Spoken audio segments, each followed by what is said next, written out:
Couple announcements today.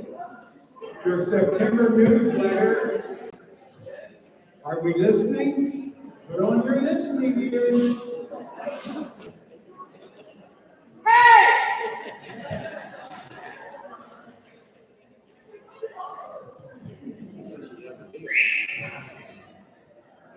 I'm getting ready to give you the announcements. Okay? September newsletters are ready and are on the back table for you to pick up. There will be a Kaufman's Chicken Barbecue on October the 4th from 11 a.m. to 1. You may see Lisa for tickets. They are $12 for half of a chicken, a baked potato, roll, applesauce, and a drink. That sounds like a pretty good deal to me. So that's October the 4th. That is in conjunction with the craft and vending.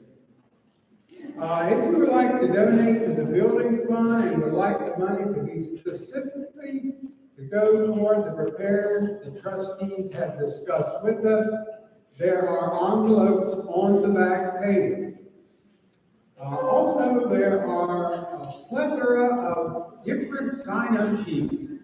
So please take the time to look at those sheets and sign up where you find your interest. A new Bible study begins this Wednesday entitled Making Sense of the Bible, Rediscovering the Power of Scripture Today. Your study books are on the back table, so all of our Wednesday morning Bible study people, be sure to pick up your book, read chapter 1, and we'll be ready to go on Wednesday. The church office is closed tomorrow, and so we'll be back in action on Tuesday. Also, I want to lift up to you the family of Elmer Red Riddigham, who passed away on Thursday. And do we know more about his services? Derek Leibensberger did not get back to her. She feels because he's involved in that hamburger festival yesterday.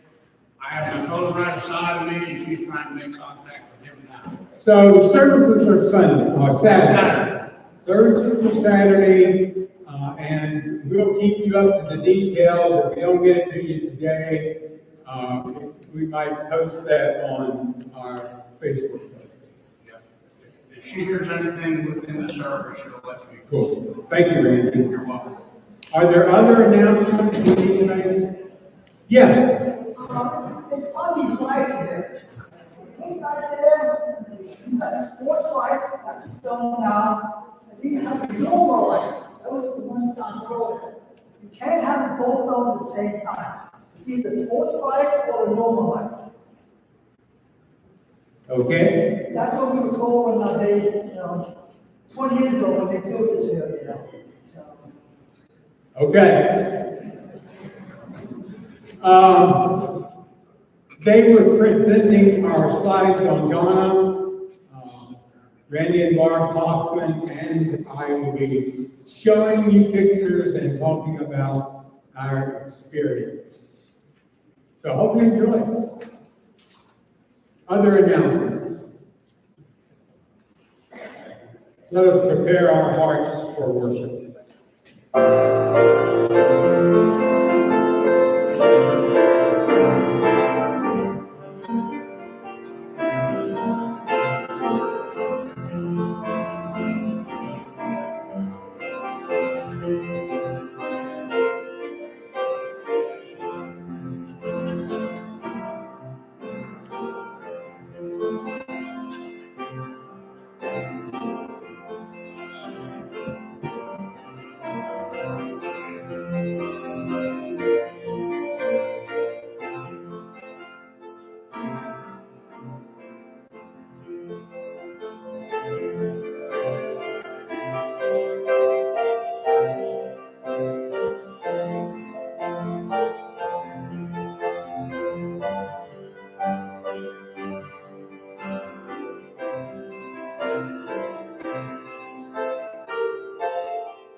I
think I'm gonna leave this screen up, it's nice to have back there. My beloved, we gather in the name of the Father, and of the Son, and of the Holy Spirit.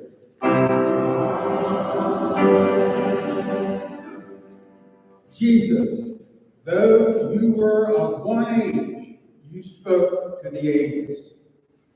Jesus, though you lived long ago, you spoke words that continue to move, motivate, assure, and transcend us.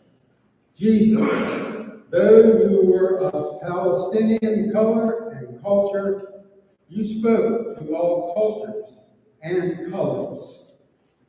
Thank you for your timelessness and timelessness. May the church that bears your name continue to reach out with love and compassion towards other members of the human family, no matter what age, culture, color, or context. Our holy God, you created us to be one. You created us to be a family of God's people who strive to live and to do and to practice our very values through the teachings of Jesus Christ. Be with us this morning as we travel to Ghana, as we find ourselves among the people of the Evangelical Presbyterian Church. May we continue to support and love and care for our brothers and sisters. We ask these things in Jesus' name. Amen.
ask Barb and Randy to come up.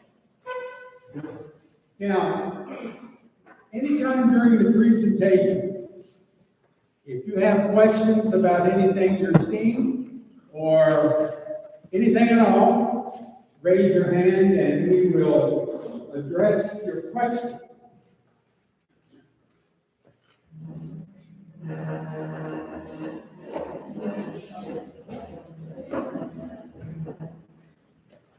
It's okay, I'm ready. Oh, I need to start.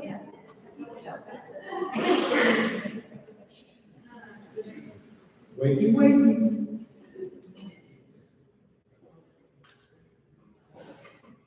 I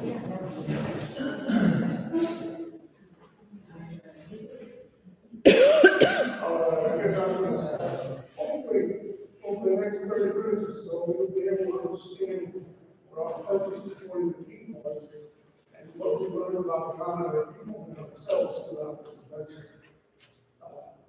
As you join us on this mission trip today, you should expect that you unconscious bias and something to be challenged. I turn it this way. Can you hear me? Sorry.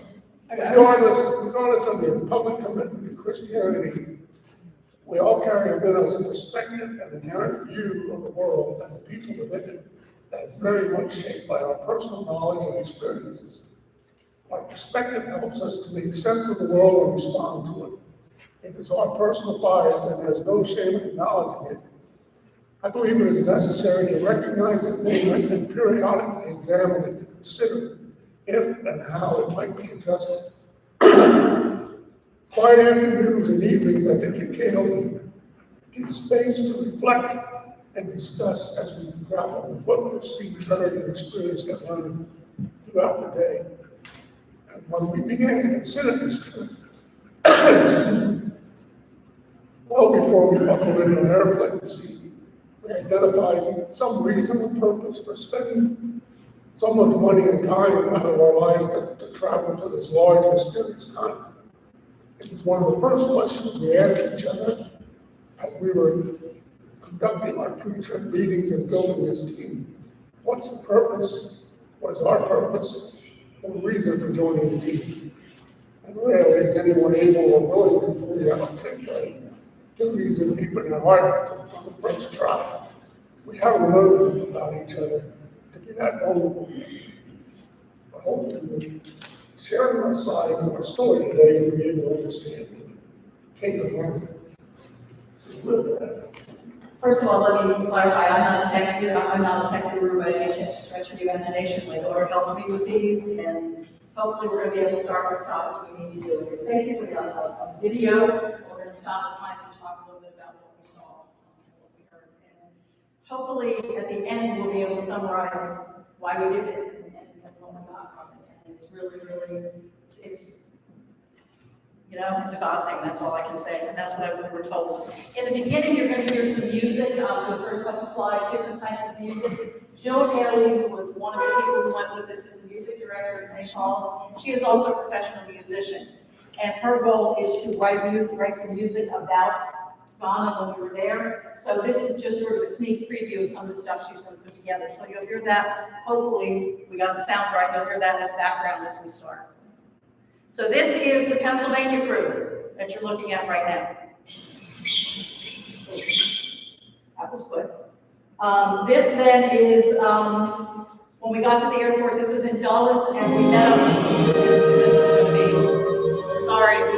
That part showed us the people we met up in Virginia. There were 9 of us all together, 5 from Pennsylvania, 4 from Virginia. So that was meeting up, and if you saw us walking to a plane, we did not do a direct flight. We'll never do that again.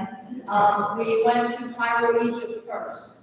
And in Cairo, we got a bus to the plane and we had to walk up the tarmac and up the steps to get onto the plane. It was a little different experience from what we were used to. And then once we got to Ghana, this is our transportation. The myth is what we normally did. It's a very small van. We're all squished together. We were lucky in that Pastor Pat and Randy often drove the car and were not with us, or we would have been even more squished together. One day that van didn't work, and we got lucky and we got to take the one on the left, the fire van, which was like a normal bus, and that was really comfortable. And then sometimes we walked. So that's our transportation. As we go through, you'll understand why those little potholes are at the bottom. More Joe's music. That's the role of transportation. That's how the day get around.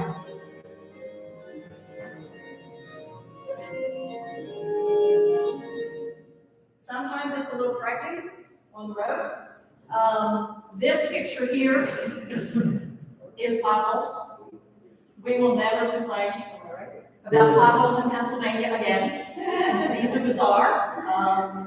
And then, of course, all of a sudden we came up to this sign. And that sign was way before we saw this bridge. And I think we went over the bridge 5-6 times while we were there, and we made it every time, but it's just a little unnerving. We went through some potholes that literally the front and rear wheels of our car were all at the same time. Yeah, they were, and the weird part is that the drivers are wonderful, they're phenomenal. They're steering this way to get away from it. But the people coming to you were steering the opposite way to get away from it as well. Never did we touch.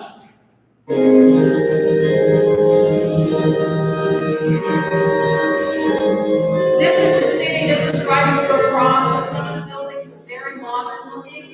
Things are for sale all along the roads. And this is basically what it looks like. You want to talk about that? That's a termite. All the construction and everything they've done is cemented. They make their own cement blocks on site, family will save money and buy cement, stone, sand, mix their cement, make their cement blocks, throw out of money, and then it sits, and makes more money, and that takes about, on average, 5 years to build a house. That's a family home. And you'll see the different progressions of the construction, the door cut out, a window cut out, rebar sticking up, and it stops. Until they get enough cement blocks to make the whole wall. The reason they do cement is because the termites, anything else gets eaten in 2 to 3 years and falls down. When we first went to Ghana, they did not have the means to make the block. So they spent an exorbitant amount of time repairing wooden structures. If they were posts, they would set them on a piece of metal to get them up off the ground, but anything that touched the ground, wood that touched the ground, would last only a year.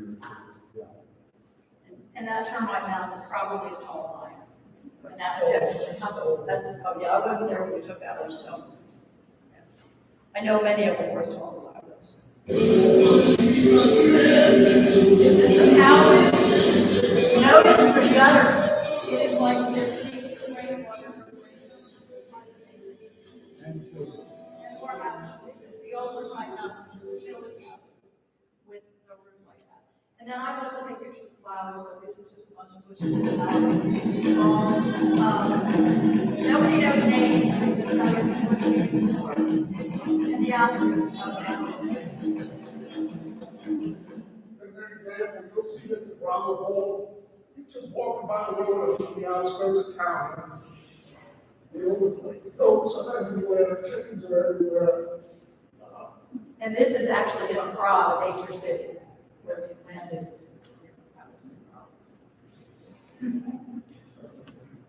Yeah, there's not a lot of wildlife. You don't see a lot of wildlife. At least we did not. We saw birds, dogs. They basically kill everything. They do have antelopes, but they're only about the size, about 15 inches tall. And they do, there's an animal called the grass cutter, which is a rat about the size of a possum. And they really like grass cutter. And I say to them, more power to them. Saw a guy standing along the road and we drove past it. Screamed to the tail one about selling it. Considered a delicacy. I did not see that. We saw a baboon, I didn't see the baboon running across the road. Did they eat Did they eat beef? Those wild running beef? They do. Well, I actually, didn't know if they were like an Indian, if they're holy and sacred. no, actually, they're not wild, they do belong to somebody. Oh. And, when you're traveling around, you see these cattle and goats and sheep and chickens just running everywhere. And I asked him one time, I said, well, how do you know which one belongs to you? And he said, I don't, but they do. So they depend on the animals to come back to the same place. We went to a market, we did not eat beef while we were there. At least I didn't. We ate goat. I had goat before, it was fine. But, we went to a market where they were butchering and doing all, it was a big marketplace, and they were butchering. Trust me, if you would see what we saw with the butchering of the meat, you would not eat any meat either. There's no refrigeration, basically, so everything is smoked, and If I you're wanted gonna to be kill it, healthy for my whole trip. if you're gonna kill it, you better plan on eating it that day. I did come down in the hotel on one trip, and being an old farmer, I smelled something that I had smelled before. And I peeked into the kitchen, and there, laying on the kitchen floor was a pile of beef guts. And they were cleaning. And I said, what are you doing? We're cleaning the bowels. I said, really? Yeah, we love the bowels. And next morning I came down, and the guy staying with me was having the bowels for breakfast. Yeah. And the aroma was you know what it smelled like. Enough of that. Yes. Smells of are unique. This is the hotel we stayed at, and lodge, and it was lovely. The summer hut. Want to talk about the summer hut? Yeah, we didn't talk about the summer hut. Oop, I'm going to stop it there. The summer hut is a gazebo basically on the property. We met for coffee every morning and devotions. We met for devotions in the evening to kind of talk about the trip. And that's really where your purpose is formed, was in the summer hut. It was a lovely place to be. And you really got to know people, and you really got to understand what you were doing. And of course, being with this youth man here, we learned so much that really put everything into a really good perspective for us. So, this was part of our purpose. This was in Jen's room. We had 16, I believe, 15 or 16 suitcases filled with donations. And our first job on the first day when we arrived was to sort and designate what's going to a clinic, what's going to a school, what's going here, what's going there. So this was that process, and everyone took part in it. We kind of switched out with Jen. The room was not that big, but we switched out. Everything was laid out. We went in, sorted a while, left, someone else came in, sorted a while, and that's how we got everything situated for what I really thought was our main purpose to be there. I was I put this here. This is a group of girls reading us, but I wanted to put it in so you could see the clothing and the different colors, and you can see what we're wearing and the different colors, and what's coming next on the spot. Most places you go, that's how they greet you. And then this was at the dressmaker. So all of those beautiful fabrics you just saw those girls dancing are in here. And then you turn to the right here, and there's a whole big other section. We were faced in a very short period of time with picking out the fabric we wanted for our clothing. Because part of what you do when you get there is on the very first day, you stop at the dressmaker, you pick out your clothing. Well, you stop at the clothing shop, you pick out your fabric, and then you go to the dressmaker, you get measured, and they decide what you're going to do. So that was our first day. And the colors are just spectacular, they're beautiful, they're gorgeous.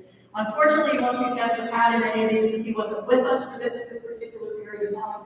He's already got a lot of clothing, he's getting more as it goes. But you can see them, what the decisions were, what some of us decided on. Up in the left corner is Willie, Pastor Pat's nephew, and his son with their clothing, Brady. This is our daughter, Jen. This was me, and that was Randy's shirt. That's what the dressmakers made for us. The clothing that Randy and I are wearing today was not made by the dressmakers. If you remember back to a time maybe a year ago, Pat was asking about a sewing machine. We needed a sewing machine for one of the young men, Eli Emanuel. And we came together, we got the money together for the sewing machine, it went to Eli Emanuel, and he made our clothing. He just took a look at us and he said, well, I'll pick out what I think is right for you. We didn't choose our own fabric, we didn't do anything. This is what he made for me. He made that and another shirt for Randy, and he also made the one Pat's wearing. So we're going to talk more about Eli Emanuel as we go through. But this is the young man whose sewing machine created these pieces. So I just thought that was pretty cool. So, Is that a requirement for you to wear with the? oh, no, not at all. No, we just, on special occasions, we tried to wear banana clothing to church. We didn't have much. Our daughter, it was her third trip, so she wore it. You'll see in a lot of the pictures, you'll see her wearing different things, wrap skirts and different things. But no, it's not at all a requirement. I think it's just nice. It's just something we do. And so I took back to Ghana a suitcase full of banana clothing that they had given me over the 30 years I've been going there. A lot of that was in my bigger years, didn't fit. I tried to, give it to people over here, but they, so I took it back and we distributed it among the staff at the hotel. But the clothing is a bond and a binder with the community. They like to see us in this clothing because it's kind of a uniting thing. And if you don't buy it, they'll give it to you. So, They wear this kind of clothing daily. They go t-shirts and shorts and jeans over there. They'll make a suit like this with matching pants. And what they do is, on a Sunday morning in church, everybody had perfectly polished shoes the wrong way. Spence shirt. I think you might notice these people live in these huts, one-room, two-room huts. So if you pay attention at the hotel, early on the Sunday morning, you hear coming from somewhere as a shoe shine guy with a wooden box, and he's beating on that box. If you want your shoe shine, he'll come shine your shoe. We didn't have that. Yeah. That information, we'll remember that. I kept that to myself.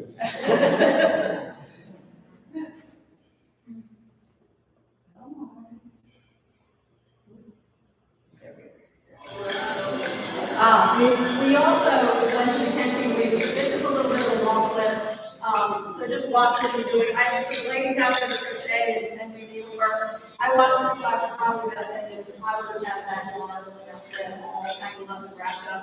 He was just so good with what he was doing. Kenton cloth is woven cloth, and it's mostly used for shawls and I think blanket, blanket. It is beautiful. There are specific designs that represent and need certain things. What design I have to walk with.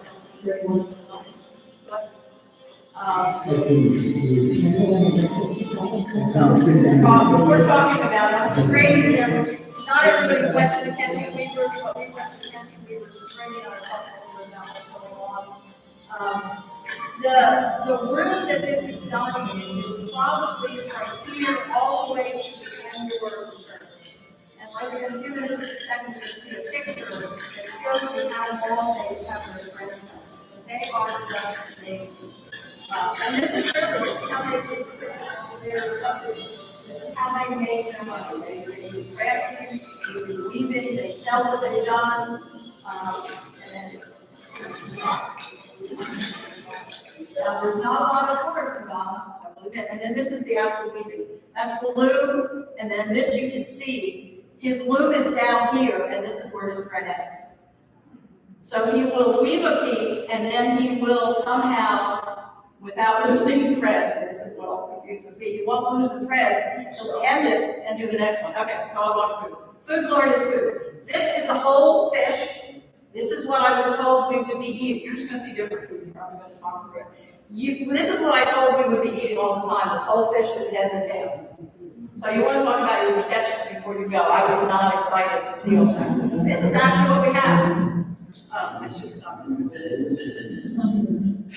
What you see me eating here, I think this is Vancouver.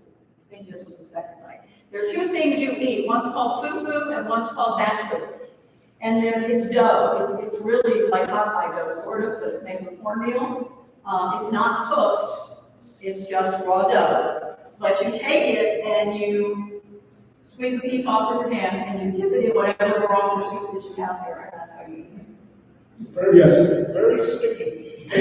Until you get it in the sauce, it's on every surface of skin that you touch. So the fufu is made out of the root of the cassava plant. And it has a consistency of bread dough. And they really like that. The banku is a combination of cornmeal and Okay, I knew there was cornmeal mixed in or something. It was very good. You'll see, I asked Randy before we put this in there, I eat with my right hand. There's a big tradition to have your right hand. You eat with your right hand. And this was really the only thing made with my fingers. Now, if you watch the Ghanaians, they will mostly use their fingers. Like when we went and you saw that whole fish, he ate that entire whole fish with his fingers. Right hand only, because the right hand is for food and the left hand is for cleaning.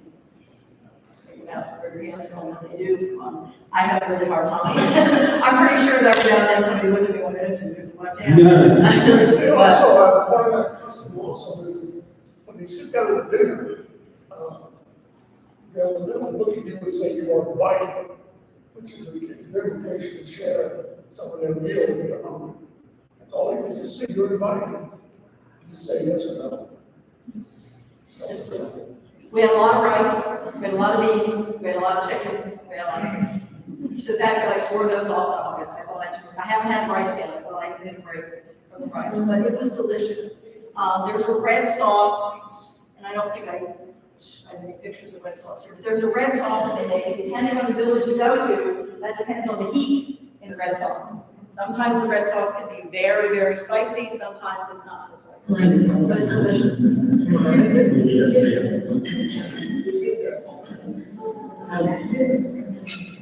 We also have French fries, we did have some American food. As soon as I came here to see a piece of pizza, they made pizza for us, and it was delicious. The meat topping, one of the meat toppings was spam, which was unusual. And coconuts, oh my goodness. Everywhere you go, you are greeted and you are welcomed and they want to feed you. And in some places, they don't have much. So what they do is they cut some coconuts and they open some coconuts and they give you coconuts. So you drink the juice and then they come around with a spoon or they cut the top off and make like a knife out of it and you scoop the actual coconut. It's delicious. It is not sweet at all. I mean, we always get sweetened coconut when we're making something, so there's no sweetness to it at all, but it is delicious.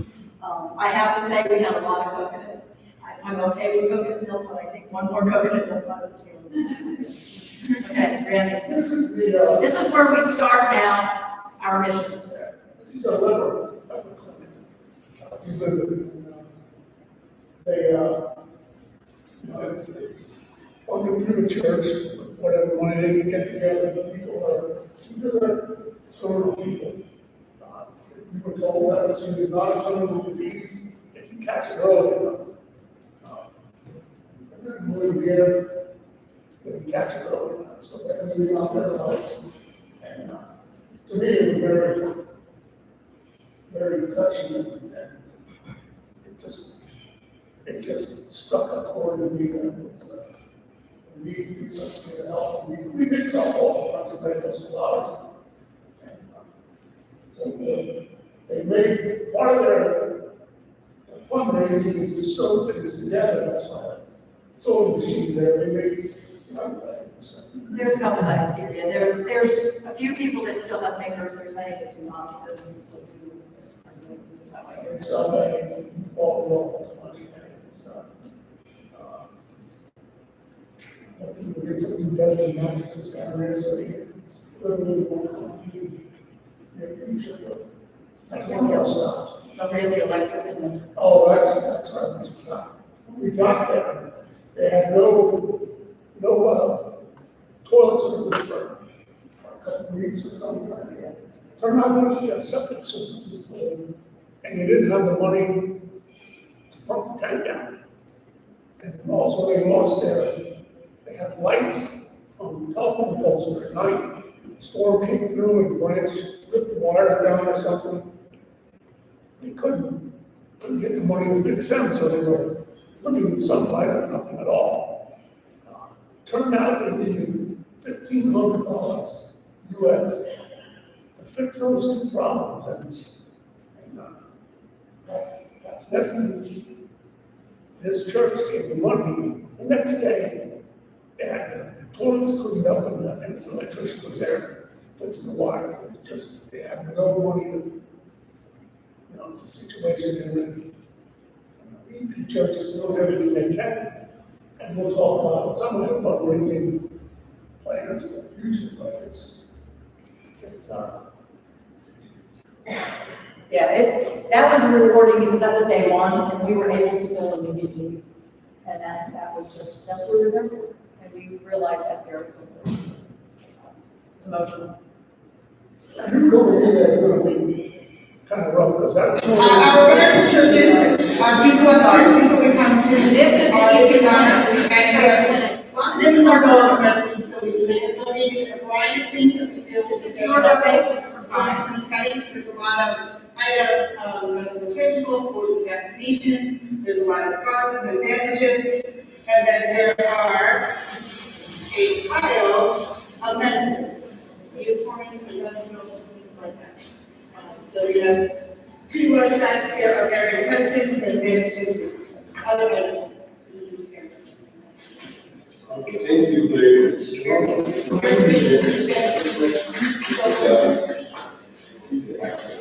That's Reverend Elisha, the yellow. Our various churches. It's really hard with this video. The bed that you saw there, that was the delivery table. And that one kind of got to me. We had a child who was born with some problems. So we needed NICU care in my yards when he was little. That bed was where the delivery was. Right to the right of that bed were the 2 labor beds that were smack up against it.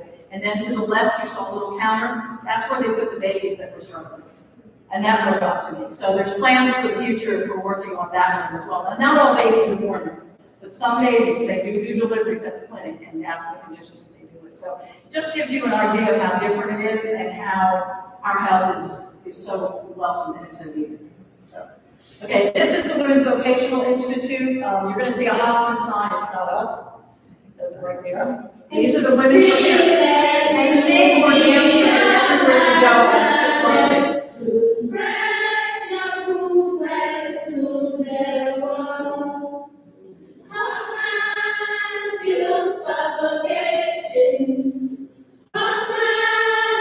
They're learning things about how to be successful. They're learning cooking, sewing,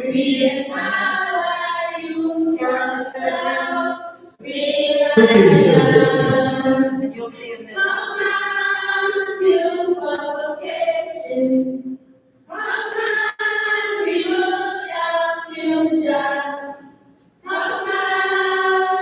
They are singing in language.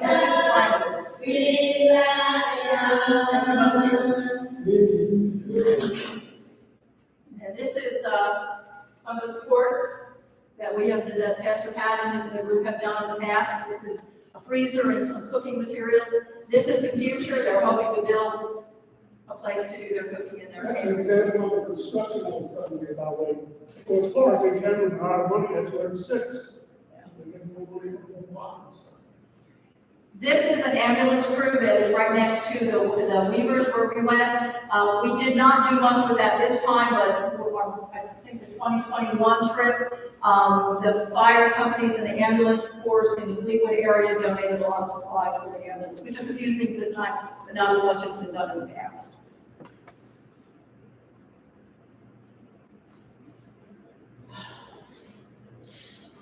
And this is the library. That is the Carrie Morris Library. This was dedicated to Pat's mother, done by Pat's mother. Right now, it is being used as a creche, which is what they call the nursery, right?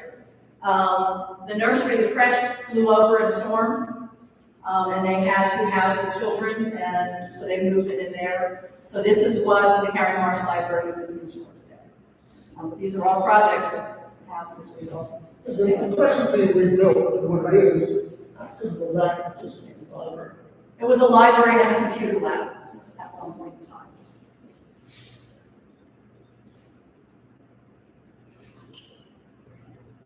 And this is the school, this is part of the school. These kids, I couldn't see it if I stand here. The kids on the right, they made my teacher heart happy. They got settled in their seats as soon as I walked into work because the teacher wasn't here and they were running around like crazy. This is actually testing. End of grade testing is happening, and I was a little impressed with that. I was also a little frustrated with the little boxes. What a classroom looks like in this one.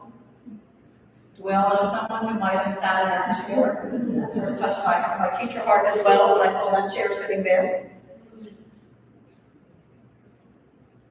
It's ridiculous.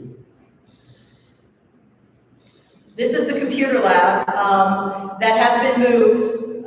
You want to talk a little bit about the windows and stuff? You can see the bars and the rooms, they have a computer lab because of the value of the equipment. They a little more secure than the other rooms. They put bars in the windows and lock the computers up at night so they don't get late.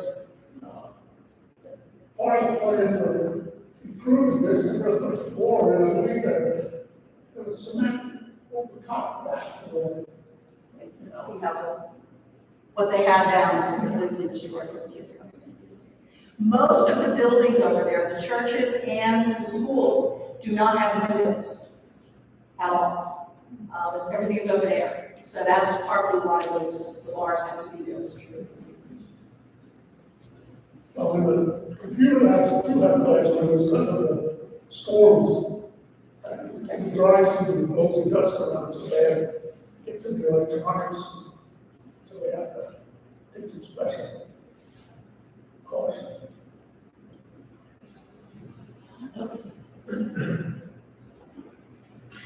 This is just a bunch of the kids. They'd love to have their picture taken. And this is what's funny. This is a soccer game right now. And you see the kids, some are wearing shoes, some are not wearing shoes. I thought I was safe. I was standing beside the screen, which I thought was out of the field. As you see the balls going by me, I can't help where the field was. They show off, and I'm going to see the best that they have enough. So you're going to see a penalty. Set it all up. But someone's going to watch it. I think what cracks me up the most is the grandparents and soccer players. They're all wearing the same shirt, and they all make it understand. And I'd like to know what you're talking about.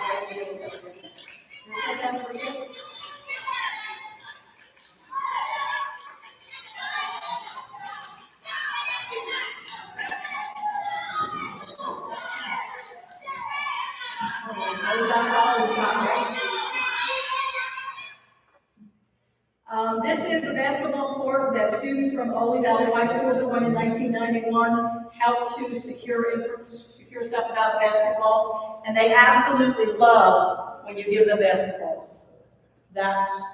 They just get really excited about basketballs. And the other picture, what was the other picture? The other picture, one before this. Oh, it was the shirts. Yeah. The teacher shirt. I just love the shirt. It said on the back, your teacher, your future.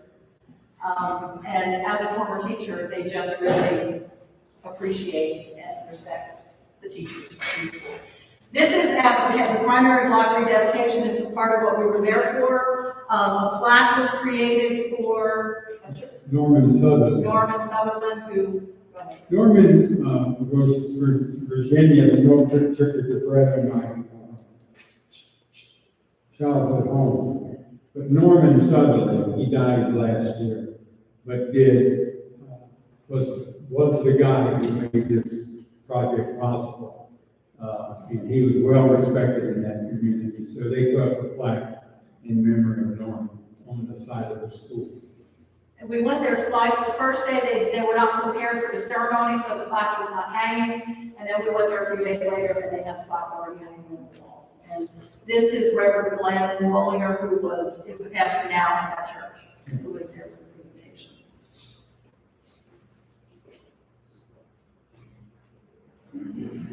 This is Vacquatosi Daycare. This is one of the first places that we went to, and this is just a small daycare that has been has been taken care of by Pastor Pat's family. This is Way Bay Calumet, I'm saying these names. Way Bay Calumet, you want me to stop this? Okay. Sorry. I can't go back. It's not. Well, Wake Bay Colony is a village where we built another. They had the building, we supplied the computers. Right. Yeah, and They were the computers, they were Mac computers, Ole School District, Ole Valley School District, where our daughter works, donated the computers because they were reconfiguring in the school district, so they donated the computers. They had to be reconfigured to be used with a different system, and they're not really working that well. They're breaking quickly. So there's a new plan to provide new computers, additional computers for them. Is that what you were Okay, and this is, what you're going to see here is Jill Haley, who is the music director at St. Paul's UCC in Fleetwood. Everywhere she went, she's an oboist. And you will see her music on YouTube. You can purchase her music. She's outstanding. But everywhere we went, she played with the kids or in service. And this was our greeting at White Bay Calumet. So listen up. And what the congregation does is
Their tribal traditions are alive and well, and it's really neat to see.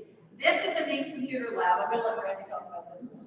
This was, well, as you can see, it's under construction, distribution, they ordered the roof, and, it came in, a different contractor installed it and ordered it, so he made a cut that was wrong, and wound up short a couple of pieces of roof, so they're waiting for the last piece to come so they can finish the roof up and move it inside. But what was neat was the first day we went, this is what it looked like. And we went, it was obvious they were working, you'll see that in the next slide too. They were working, and then we went back there during the week and we got to see. So Randy's a retired electrician, so I thought watching him with the electric listen to it. And then this was us giving them gifts. More of what they're doing. They love playground games. And that was candy distribution. Okay, and now, I don't have the name of this, but this takes us to Nenio Kabobo.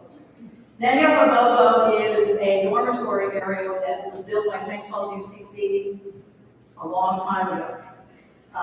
And the goal was to have a place for street kids. One of the times when Pastor Pat went, they saw a lot of kids in the street that were pretty much living in the street, staying in the marketplace overnight, sleeping in the stalls, and bad things were happening. So they needed a place. So St. Paul's worked to raise money and built Nenio Kabobo as a dormitory. And that's Pat talking to everybody at Nenio Kabobo, and you can see the plaque. The Reverend Patrick Morris and the Reverend Francis and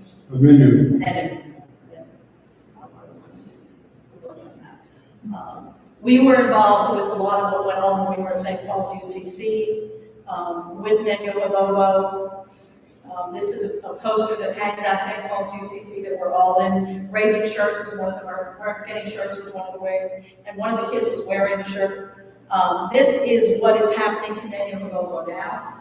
The good news is the kids no longer need the residence. They do not need the dormitory because there's enough counselors and enough people from the church that are reconnecting them with family members and they have places to stay. So they're turning Nenio Kabobo into more of a vocational center. Still for the same type of kids that would have been there otherwise, but it's now becoming a vocational center. So when Randy, We're taking over the vacancy, we're trying to get things set up, to transport them over to that. So those people have good piece of pastures. it's pretty cool.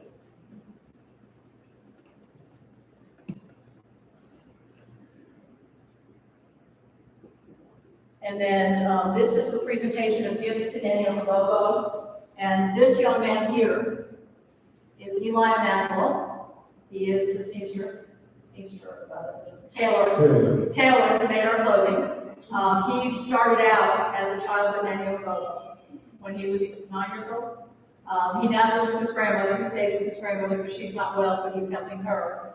But he was a Nenio student. He wants to be a tailor. Part of what we did from here was the sewing machine that he's using to make the clothing. And while we were there, we presented him with the money he needs as a scholarship to go to the Vocational Institute to further his skills as a tailor.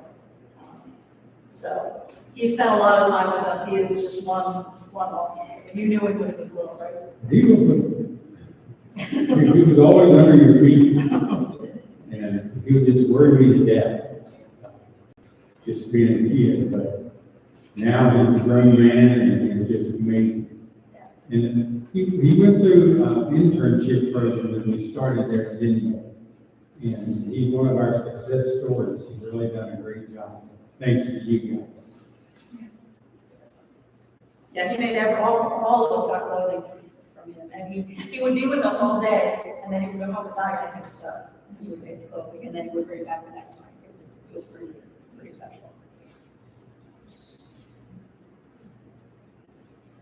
And this is the Technical Institute. We had looked at what we might be able to do for here, but as you're going to see in these slides, they have some pretty special equipment, electronic equipment and things that they're using. So our hope then is to develop a scholarship program so that kids who are in the vocational programs at Nenio, we can grant them some scholarship money to go to the Technical Institute.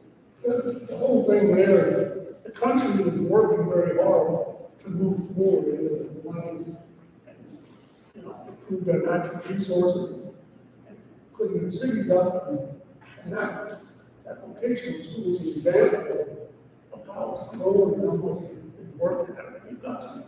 I'm from Vo-Tech school there when I was a kid and worked in the trade my whole life. See the equipment. Teaching youngsters was amazing. They're not cutting any corners at all. This is a picture of the water project. This is run by the ET Church, so they can start to raise money to fund, to do more funding for their programs. You'll see the next couple slides.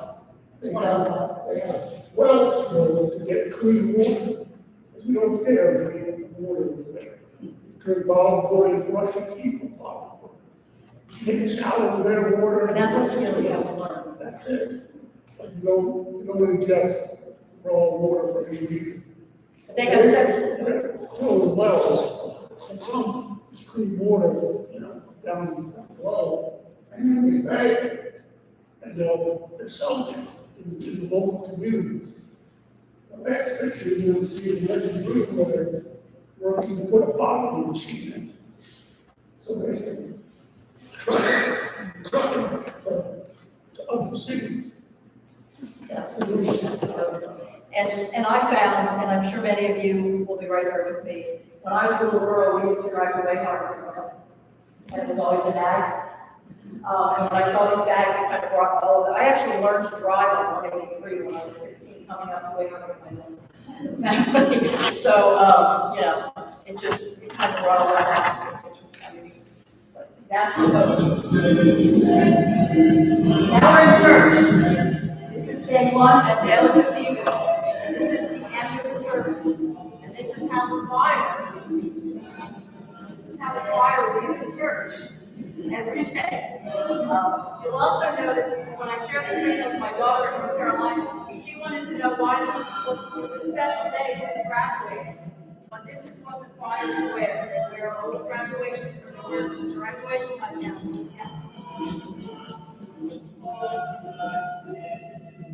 This was Pastor Pat's first sermon while we were gone. It was an early service. Started at 7. That service started at 7, ended at 9. At 9:05, the choir marched back in, and the second service started, which is the one we attended, and that ended at 12:30. Yeah, they're a little long. And Pat did 2 of them. So did Jill. The rest of us, we snuck in for the second one. One of the, I loved, and we all did, each church has just these beautiful bricks or cement blocks that are designed, and they're just gorgeous, and they let in air. Like I said, there's no windows. They do offerings with, go ahead. You can see back here, that's open to the outside, box turn on their side, and they make things on that way. And up there, it's just, you can see it's a low roof, opening, you can't see it there, but soffits are open to the outside. When you're sitting in there, it's like it's air conditioned. It's nothing but cement block construction like houses. But there's no humidity, no excessive heat, you're out in the sun. With a high ceiling in the open blocks, you get a cross ventilation. That said, we sat there for 3.5 hour church service, and it was comfortable. It's amazing. They do at least 3 offerings of the services. And when you do your offering, you dance up to the offering box. And it's a closed box, so you just put your hand in. But they have a special offering that is called the birthday offering. So we had to Google before we went to church to make sure what day of the week we were born in. Because you go up by it and you put your money in by the day of the week that you're in. And there's a little competition to find out which day is the day that raises the most money. What's that? I'm sorry. The day that collects the most money, will they get the participate? I don't know. I don't think. There was something that we I said. think it's Yeah, but it was kind of neat. Okay. We're gonna show you, I'm gonna move through this. This is dancing during one of the offering times, and I'm gonna try to move a little. Yeah, this is gonna be a little weird. Sorry. just like, There. You watch her dance a lot. This is another church service that Pat did. This is, and I don't remember the name of this church. This was in a prop. Den Somon. Den Somon. Pat also did the service at Den Somon, and the musical instruments you see there were donated by Pennsylvania. Yep. And they played their school band. Yeah, yes, tomatoes, eggs, you can't eat rabbits, you can't say no. You just absolutely can't say no. Even if obviously you can't dance. So that was just a piece of, us dancing. You can't see these gentlemen here, but they are laughing. The whole time they were laughing at the song. It's kind of funny. Now, Jen, that was her third trip to all better than like 2027 on the better. It was our 51st wedding anniversary, and we received blessing education from the service. Kind of neat.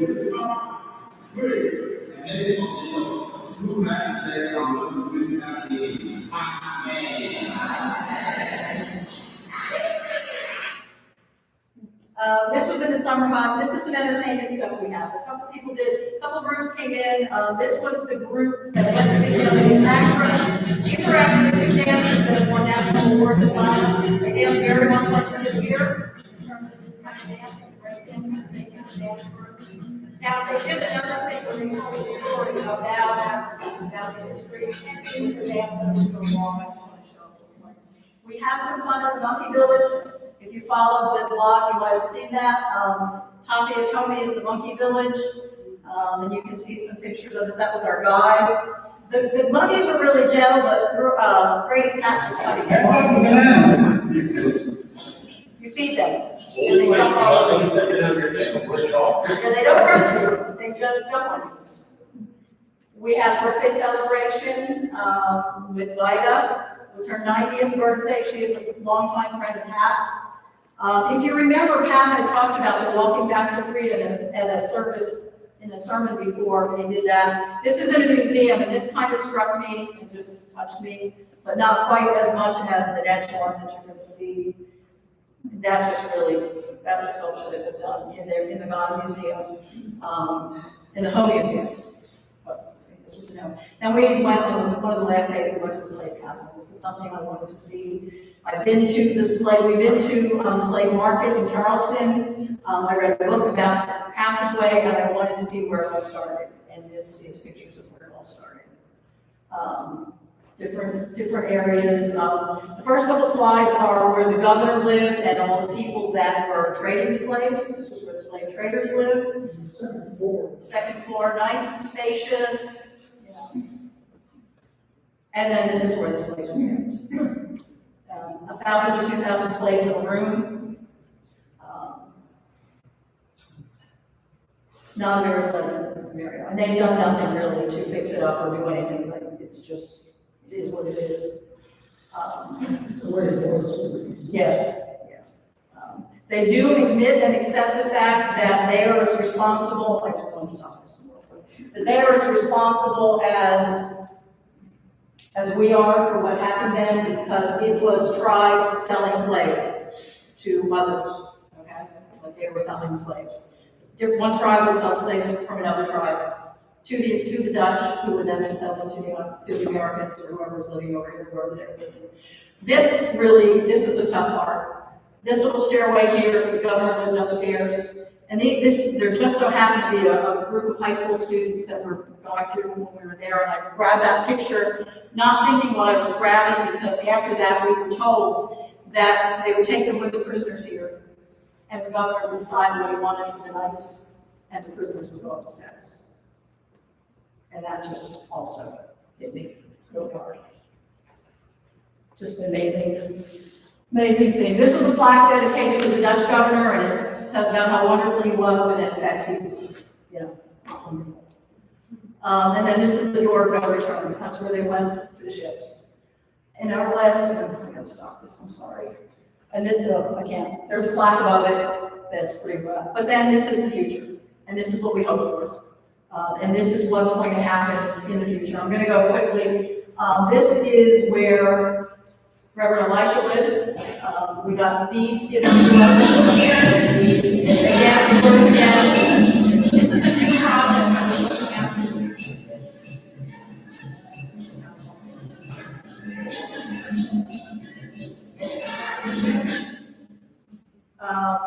This is Reverend Elisha, and one of the things that he's going to be doing is retiring soon. This is his house, and he's going to be building his house, but in front of his house, he's building a retirement park.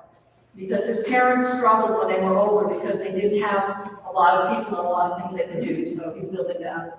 This is a church that we're looking at. Go ahead, you talk about this one. Well, this is future, future project. The church has been under construction for 20 years by a congregation of about 50 people. That's it. That's how big it is, that's how far. In 20 years. You get the money and put another trust on it. Stretch the roof out a little bit. You can look at the bricks and see where they started and stop by the different colors of the block. You can see where they're getting. So that's a new project that they're hoping that we will get involved in some way. Where they're worshiping now is that grass up, basically. This is another village, this piece, I don't have beautiful people. And they're looking, that's their church today. They can't worship on rains. They have a piece of ground, but they don't have any money to do anything, so. That was gonna be their building, of course, it didn't happen. They're looking to do cement building. But they do it when? Yes, they run from that tree through a cornfield to the village and happened to put the steps to the house. And then we have electric for the church. And this is the one that touched me. Randy was touched by the leprosy clinic, first of all. This was the last thing, and this touched me. We couldn't get to the village because the roads were so bad, but they needed a corn building, because all the kids are leaving, they have nothing to do. So all the kids are leaving and going elsewhere to work. So we were able to give them the funds to purchase the corn mill, and this is it. The people who were there, people who came, they took their motorcycle down to get the money. It cost us $1,000 US, which was more than they needed to get the corn mill or grind or whatever, so that hopefully their village has a chance to survive and the people can be there. So, it was just, where time is up to the public essence. So if you read the blog, there's a piece of the blog I was going to read you close because it really is, you don't know what it is until you get there, and you think you're going to do something wonderful, and you come away feeling wonderful. It's emotional. I don't know how else to say it. This slide, the last slide was supposed to say 2027 because we're going now. I mean, we knew that the first day. We absolutely, positively knew that we would be going now.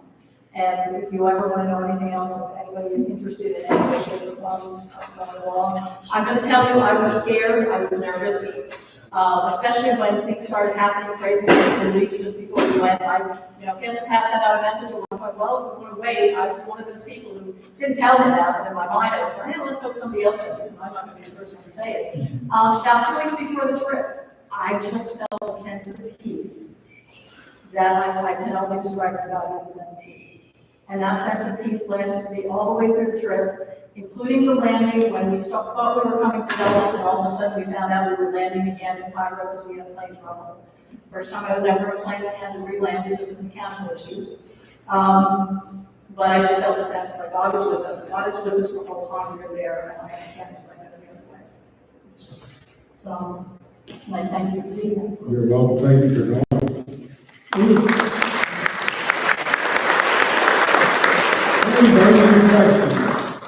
So here's what we're going to do. Mary has put together a special music. It's called I Am Dancing. We are marching in the Word of God. It's a popular demand tune. We're going to have that as special music. Someone can take the plates back to the end table, and you can put your offering in as you leave this morning, and then we'll say our closing hymn. Okay? Special music.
So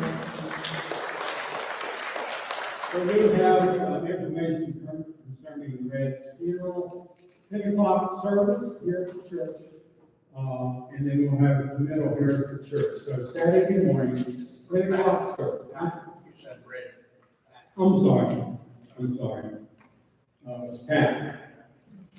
10 o'clock service, 11 o'clock burial. And, so, hope to see you there. So let us stand and sing the first and the last verse of our closing hymn.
Now to the one who was and is and shall always be, world without end.